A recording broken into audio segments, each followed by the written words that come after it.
Hi friends, ఈరోజు ఈ వీడియోలో ఏపీ రాష్ట్రంలో ఏప్రిల్ నెలలో రేషన్ కార్డు ఉన్నవారికి అమలు చేయబోయే అన్ని సంక్షేమ పథకాల గురించి మరియు తాజా అప్డేట్స్ గురించి పూర్తి వివరాలు తెలుసుకుందాం.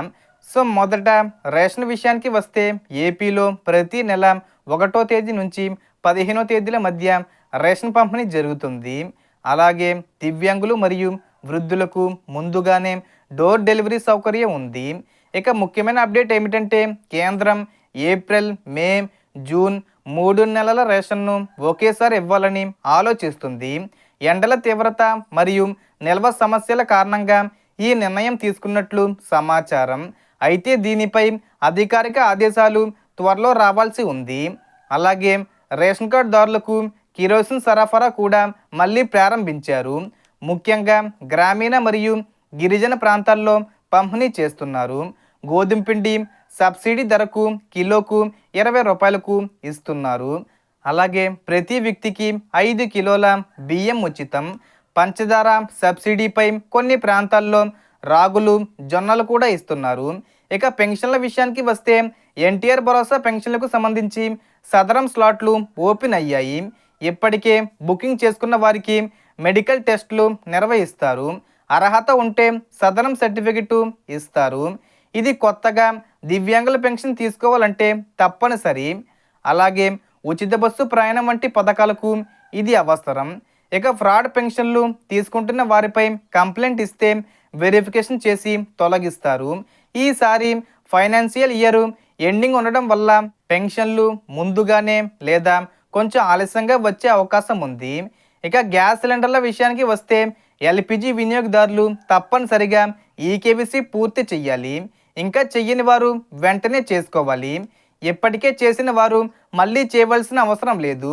ముఖ్యంగా ఉజ్వల లబ్ధిదారులు సంవత్సరానికి ఒకసారి చెయ్యాలి. ఈకేవీసీ ఉంటేనే సబ్సిడీ మరియు ఉచిత సిలిండర్ ప్రయోజనాలు కొనసాగుతాయి. ఇక విద్యుత్ అప్డేటు చూస్తే పవర్ లూమ్స్కు 500 యూనిట్ల వరకు సబ్సిడీ ఇస్తున్నారు. యూనిట్ ధర తగ్గించనున్నారు. అలాగే 2026-27 ఆర్థిక సంవత్సరంలో కరెంటు ఛార్జీలు పెంచబోమని ప్రభుత్వం తెలిపింది.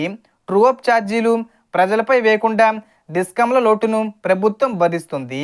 రైతులు, బలహీన వర్గాలకు ఉచిత విద్యుత్ పథకం కొనసాగుతుంది. అలాగే గతంలో వసూలు చేసిన ట్రూఅప్ ఛార్జీలను సర్దుబాటు చేసే అవకాశం ఉంది. ఇక రైతుల విషయానికి వస్తే అన్నదాత సుఖీభవ మరియు పిఎం కిసాన్ నిధులు ఎప్పటికే జమ అయ్యాయి. ఎవరికైనా డబ్బులు రాకపోతే పేమెంట్ స్టేటస్ చెక్ చేసి సమస్యను సరిచేస్తే ఏప్రిల్ 10వ తేదీ వచ్చేలోపు 6,000 రూపాయలు జమ అయ్యే అవకాశం ఉంది. ఇక ఇళ్ల పథకం విషయానికి వస్తే పిఎం ఆవాస్ యోజన కింద ఏప్రిల్లో కొత్త ఇళ్ల మంజూరు ప్రారంభం కానుంది. అర్హుల జాబితా విడుదల చేసే అవకాశం ఉంది. ఒక ఇంటికి సుమారు 2,39,000 రూపాయల వరకు ఆర్థిక సహాయం అందించనున్నారు. ఇప్పటికే దరఖాస్తులు పరిశీలనలో ఉన్నాయి. ఇక రాబోయే అనౌన్స్మెంట్లో ఆడబిడ్డ నిధి పథకం ఏప్రిల్ 2వ వారంలో అంటే ఏప్రిల్ 10, 15వ తేదీలోపు ప్రకటించే అవకాశం ఉంది. 18 నుంచి 60 సంవత్సరాల మహిళలకు నెలకు 1,500 రూపాయలు చొప్పున సంవత్సరానికి 18,000 రూపాయలు ఇవ్వాలని ప్రభుత్వం భావిస్తుంది. అలాగే నిరుద్యోగ భృతి నెలకు 3,000 రూపాయలపై కూడా 3వ వారంలో అప్డేటు వచ్చే అవకాశం ఉంది. చివరగా తల్లికి వందనం పథకం జూన్లో స్కూల్స్ రీఓపెన్ అయిన తర్వాత అమలు చేయనున్నారు. దీనికి సంబంధించి గైడ్లైన్స్ ఏప్రిల్ చివరిలో విడుదలయ్యే అవకాశం ఉంది. అంటే డబ్బులు మే నెలలో అయినా జూన్ నెలలో అయినా విడుదల చేస్తారు. కానీ మనకు డేటు ఎప్పుడు ఏంటి, కొత్తగా అప్లై చేసుకోవాలనుకునే వాళ్ళకి అప్లికేషన్ ప్రాసెస్ అనేది ఎప్పుడు ఉంటాయి, ఇవన్నీ కూడా మనకు ఈ ఏప్రిల్ చివరి వారంలోనే వచ్చే అవకాశం ఉంది. సో మనకు వచ్చిన ఇన్ఫర్మేషన్ ఫ్రెండ్స్. మీకు ఈ వీడియో నచ్చితే లైక్ చేయండి, షేర్ చేయండి అండ్ సబ్స్క్రైబ్ చేసుకోండి. Thanks for watching.